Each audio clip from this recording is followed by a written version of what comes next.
वाले हैं, दिल्ली पुलिस वाले हैं, ट्रैफिक वाले हैं, 5 नंबर वाले हैं, ये सब। सबसे बड़ी बात ये है, ये 5 डिपार्टमेंट बैटरी रिक्शा वालों का धन भी लिया, धर्म भी लिया, इज्जत भी लिया और रिक्शा भी ले लिया। मतलब ये इतने बड़े लुटेरे हो गए जो कुछ भी नहीं छोड़ा। लेकिन अटल जनशक्ति पार्टी इन रिक्शा वालों को धन भी लौटाएगा, धर्म भी लौटाएगा, इज्जत भी लौटाएगा, रिक्शा भी लौटाएगा और इनको सरकारी मान्यता दिलाकर इनको शान से जीवन जीने का हक भी दिलाएगा। मेन बंदे की जो प्रॉब्लम है वो फिटनेस की है। जैसे कि इसमें नो एंट्री लगी थी 2014 से। अब 2014 के बाद रोड पे चढ़े, 16 में आके रोड पे चढ़ रहे हैं, नो एंट्री लग रही। किसी को तो पता ही नहीं था कि नो एंट्री किस रूट पे है, किस रूट पे नहीं है। अब पुलिस वहाँ पे बंदे चढ़े, रिक्शे वाले चढ़ते हैं नो एंट्री रूट पे, कहते हैं नो एंट्री। उस टाइम पर सर बोर्ड भी नहीं लगा था, बोर्ड नहीं लगा। उन्होंने कहा लाइसेंस दिखाओ, लाइसेंस दिखा दिया, आरसी दिखाई, आरसी दिखा दी। उनका लाइसेंस आरसी भी रख लिया और सर उस दिन से लेकर आज तक वो नो एंट्री लगी है। अब वो बेचारे उस समय से लेकर आज 5-6 साल हो गई और नो एंट्री के कारण रोड पर नहीं चढ़ पाए, तो वो अपनी फिटनेस नहीं करा पाए।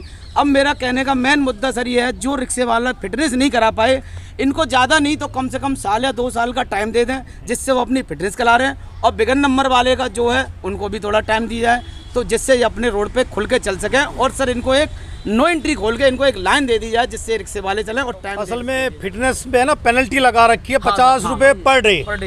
किसी भाई की रिक्शा वाले की 2 साल से यदि एंट्री फिटनेस टूटी हुई है, आज वो फिटनेस करवाना चाहता है तो उसको 50 रुपये गुना में 365 गुना 365 लगभग लाख के करीब पहुंच गए, लाख हो गए सर। हाँ वो 12,000 हाँ लगभग 36-37 हज़ार रुपये के करीब उसका अब 6 साल का जोड़ लो ये बन जाता है। अब वो उतने की रिक्शा है, उतने की फिटनेस की पेनल्टी है, तो वो गरीब आदमी कहाँ से करवाएगा? ज़्यादातर अनपढ़ है। बताइए क्या समस्या है? देखिए, जंतर मंतर पर आज नया हम नहीं आए हैं। अटल जनशक्ति पार्टी 16 फरवरी 2022 से बैटरी रिक्शा वालों की समस्याओं को लेकर भारत के राष्ट्रपति, प्रधानमंत्री, गृह मंत्री, कानून मंत्री, सुप्रीम कोर्ट के मुख्य न्यायाधीश, हाई कोर्ट के मुख्य न्यायाधीश, उपराज्यपाल दिल्ली, मुख्यमंत्री दिल्ली, परिवहन आयोग दिल्ली, दिल्ली पुलिस आयुक्त, मतलब जितने भी संबंधित अधिकारी हैं उन सब का ध्यान आकर्षित करते आया है और उन्हें ज्ञापन देते हुए आया है। कितने दिन से ज्ञापन दे रहे हैं? 16 फरवरी 2022 से 2022 से 2 साल बीत गए। हाँ, और हाल संज्ञान लिया, सब सरकार ने संज्ञान लिया ना, जो सारे रिक्शा वाले के साथ मतलब अन्याय करना चालू कर दिया और जितना हमने मांग किया उतना अन्याय चालू किया। हाल में 18/9/2024 को भी इसी जंतर मंतर पर हमने मेमोरेंडम दिया था, जिसका संज्ञान लिया कानून मंत्रालय ने भारत सरकार का। 9 अक्टूबर को उन्होंने आदेश जारी करके दिल्ली सरकार के चीफ सेक्रेटरी को पत्र दिया, भाई इनकी मांग को पूरी करो। और उसके बाद उस पत्र के बाद ये 5 नंबर वाले का आतंक और बढ़ गया और इसने एक गुंडा और पाल लिया है, इंडियन मोटर्स को, जिसका कोई अधिसूचना जारी नहीं है, वैधानिक तौर पर कोई उसका रोल नहीं है। अब इन सभी बात में जब ये मैटर शनिवार को ये सामने आया, रोहित का एक रिक्शा पकड़ा फिल्मिस्तान के साइड में, थाना देशबंधु गुप्ता रोड, चौकी सिद्दीपुरा में, तो उसकी ओर से 112 कॉल हुआ, मेरी ओर से 112 कॉल हुआ। हमने रिक्शा छोड़ने की मांग की और हमने कहा कि अगर अब कोई हुआ तो हम इस 5 नंबर वाले के खिलाफ कानूनी कार्रवाई करेंगे, मुकदमा दर्ज करेंगे। और सिद्दीपुरा चौकी में 5 नंबर वाले स्टाफ जो सुनील है और अंकित है, इसके खिलाफ बाकायदा DD एंट्री करके मुकदमा दर्ज हुआ है, आगे कार्रवाई चलेगी। लेकिन आज जो मैं इस जगह पर आया हूं और जो मेमोरेंडम हमने दिया है, जो हमारे साथ सैकड़ों बैटरी रिक्शा वाले अपने घर से चल के आए थे यहाँ पर, और प्रशासनिक कुछ समस्याएं होने के नाते कुछ देर ठहरने के बाद वो लोग उनको वापस कह दिए जाने के लिए, तो वो चला गया। कुछ लोग हम लोग रुक गए, मतलब बाकी कार्रवाई को पूरी करने के लिए। और आज जो एक पकड़ी इसको ये देख रहे हैं, ये मेमोरेंडम है, आज दिनांक 21/10/24 को हाई कोर्ट दिल्ली के और उपराज्यपाल दिल्ली के द्वारा बैटरी रिक्शा वालों के खिलाफ जारी एक तरफा आदेश के विरुद्ध बतौर अपील ज्ञापन जो एक तरफा आदेश दिल्ली हाई कोर्ट ने जारी किया है और जो उपराज्यपाल ने जारी किया है उसके खिलाफ हम चैलेंज करने आए हैं, अपील भी करने आए, चुनौती भी देने आए हैं। और इसके लिए हमने आदरणीय न्यायाधीश सुप्रीम कोर्ट, राष्ट्रपति जी, प्रधानमंत्री जी, गृह मंत्री जी, कानून मंत्री जी, पुलिस कमिश्नर जी, इनको दिए। सबसे पहले मुख्य न्यायाधीश सुप्रीम कोर्ट को ही लिखे हैं, क्योंकि हाई कोर्ट का ऑर्डर का अपील सुप्रीम कोर्ट ही जाएगा। तो इसलिए सबसे पहले हमने एड्रेस किया है आदरणीय मुख्य न्यायाधीश सुप्रीम कोर्ट को। इसके साथ हमने इसमें ये लिखा हुआ, देखिए, ये मैं आपको बाद में विजुअल दूंगा। इसमें WPC 5764/2013 दिनांक 31/7/2014 दिल्ली हाई कोर्ट का एक तरफा ऑर्डर है। दूसरा CAS ब्रैकेट में C 757/2014 दिनांक 30/5/2017 दिल्ली हाई कोर्ट का ये एक तरफा ऑर्डर है। इसके बाद एक है WPC नंबर 5109/2023, इसमें याचिका करता है अनिकेत सचदेवा बनाम joint commissioner of police and others, और इस पर एक तरफा हाई कोर्ट का ऑर्डर है। एक याचिका शाहनवाज खान बनाम भीमसेन बस्सी व अन्य, याचिका संख्या 757/2014 में एक तरफा हाई कोर्ट का ऑर्डर है। हाई कोर्ट के पास पावर था संज्ञान लेने का, वो बैटरी रिक्शा वाले के किसी भी रहनुमा को, किसी भी उनके पक्ष को रखने वाले को बुला के पूछता, उसके बाद कोई आदेश जारी करता। ये हाई कोर्ट ने एक तरफा आदेश जारी करके न्याय के मुंह पर थप्पड़ मारा है। और इसलिए हमने आज उनकी सर पर जो बैटरी रिक्शा वालों के ऊपर आतंक हो रहा है, इसी आदेश के कारण, हाई कोर्ट के आदेश के कारण, उपराज्यपाल के आदेश के कारण ये आतंक मचा हुआ है। तो आज मैं इस आदेश की जड़ पर ही वार करने आया हूँ और मजबूत प्रहार करने आया हूँ। अटल जनशक्ति पार्टी अपने सभी साथियों के साथ इस पर मजबूत प्रहार ज्ञापन देने के लिए दे चुका हूँ। अब आगे सुप्रीम कोर्ट में याचिका भी फाइल करूँगा और इसके साथ ही एक बहुत बड़ा बैटरी रिक्शा वालों का लड़ाई और आंदोलन रामलीला मैदान में 30/11/2024 को होने जा रहा है, जिसमें हमारी शक्ति परीक्षण भी होगी। अब हमारे अटल जनशक्ति पार्टी के माननीय आदरणीय सदस्य कहिए, प्रदेश के पदाधिकारी कहिए, अरविंद जी आपको अपनी बात रखेंगे। क्या लग रहा है अरविंद जी, पहले तो ये बता दीजिए कि आपकी अटल जनशक्ति पार्टी में सदस्य संख्या कितनी है?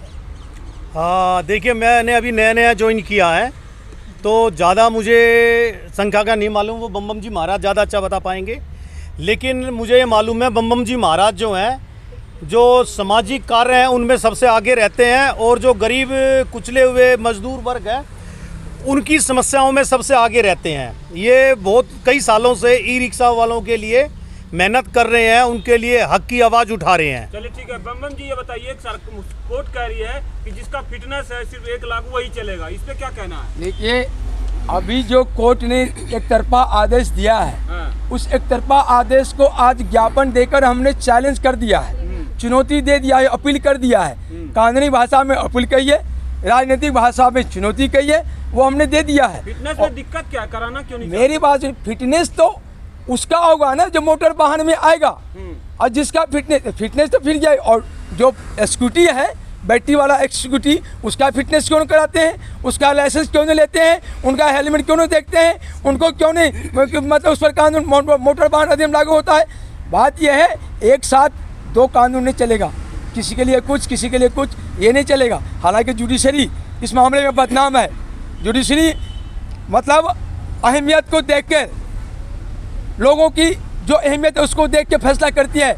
गरीबों का जुडिशरी नहीं है। मैं दावे के साथ कहता हूं, जो जुडिशरी भारत का गरीबों के लिए, दलितों के लिए, कुचलों के लिए नहीं है, ये सिर्फ पैसे वालों के लिए, प्रभुता वालों के लिए, सामर्थ्य वालों के लिए है। जिसके पास पहुंच है, पर भी है, पैसा है, उनके लिए है। ये अरविंद केजरीवाल ऐसे लोगों के लिए है, ये पीछे दबरा ऐसे लोगों के लिए है, ये जमानत पर जो राहुल और सोनिया है उसके ऐसे लोगों के लिए, जिसकी जमानत, सुनिए, जिसका जमानत कैंसिल करना चाहिए लेकिन नहीं कर रहे हैं। न्याय मिलेगी यहीं से। जो जज इस मानसिकता के हैं उसको बदल के न्याय मिलेगी। और हमें चैलेंज दे रहा हूँ सरकार को कि वो हमारी मांग को या तो स्वीकार करें, इस ऑर्डर पर हाईकोर्ट के एक तरफा आदेश पर स्टे दें, उपराज्यपाल के एक तरफा आदेश पर स्टे दें, और नहीं तो फिर उनको पूरी रद्द करें और नए सिरे से बैटरी वालों को पक्ष रखने के लिए अटल जनशक्ति पार्टी को पक्ष बनाएं, या फिर हम खुद याचिका डालने जा रहे हैं। हमारी याचिका को एक्सेप्ट करें या हमारे इस मेमोरेंडम पर आप सुप्रीम कोर्ट या हाई कोर्ट में याचिका दाखिल करने के लिए आदेश जारी करें। हम जाएंगे और कानूनी प्रक्रिया से, न्यायिक प्रक्रिया से, मर्यादित तरीके से लड़ाई लड़कर बैटरी रिक्शा वालों को उनका हक दिलाएंगे। बैटरी रिक्शा को सरकार की कानूनी मान्यता दिलाएंगे। जो अवैध ये कह रहे हैं उसको वैध घोषित करेंगे, और उनके साथ जो अन्याय हुआ है, जो रिक्शा ज़बरदस्ती गलत तरीके से बंद किया गया है, जब्त किया गया है, उन्हें बगैर जुर्माना छुड़वाएंगे। और जो चाप दिया गया है उसका 10 लाख रुपये की मुआवजा इस उपराज्यपाल दिल्ली सरकार से या परिवहन आयुक्त दिल्ली सरकार से दिलवाएंगे। ये हमारा लक्ष्य है। मुख्यमंत्री तो कहते हैं कि आम आदमी पार्टी ही आम आदमी पार्टी की कहलाने की हकदार है और उनकी हित रक्षक है। आप उन्हीं पर आरोप लगा रहे हो। मुख्यमंत्री अरविंद केजरीवाल का 2012 से लेकर आज दिनांक 2024 तक का स्टेटमेंट, आप मीडिया वाले हैं, आपके पास सारा रिकॉर्ड है, उसको देखिए और उस पर फैसला कीजिए। ये व्यक्ति का नाम लेने में भी घृणा आती है। हकीकत में हम लोग अरविंद केजरीवाल का नाम लेने में शर्म महसूस करते हैं, घृणा महसूस करते हैं। आम आदमी पार्टी का नाम लेने में शर्म महसूस करते हैं, घृणा महसूस करते हैं। और इसको अयोग्य घोषित करने के लिए केजरीवाल को और आम आदमी पार्टी को हमने चुनाव आयोग में याचिका फाइल कर रखा है। दिल्ली सरकार चुनाव आयोग में भी और केंद्र सरकार चुनाव आयोग में भी। आने वाले टाइम में हम सुप्रीम कोर्ट भी जाएंगे या हाई कोर्ट भी जाएंगे। ये पार्टी चुनाव के योग्य है ही नहीं, और न रहेगी। ये हैं दिल्ली पुलिस वाले हैं, ट्रैफिक वाले हैं, 5 नंबर वाले हैं, ये सब। सबसे बड़ी बात यह है, ये 5 डिपार्टमेंट बैटरी रिक्शा वालों का धन भी लिया, धर्म भी लिया, इज्जत भी लिया और रिक्शा भी ले लिया। मतलब ये इतने बड़े लुटेरे हो गए जो कुछ भी नहीं छोड़ा। लेकिन अटल जनशक्ति पार्टी इन रिक्शा वालों को धन भी लौटाएगा, धर्म भी लौटाएगा, इज्जत भी लौटाएगा, रिक्शा भी लौटाएगा, और इनको सरकारी मान्यता दिलाकर इनको शान से जीवन जीने का हक भी दिलाएगा। भारतीय ई रिक्शा संघ जिंदाबाद, जिंदाबाद। रिक्शा यूनियन जिंदाबाद, जिंदाबाद, जिंदाबाद, जिंदाबाद।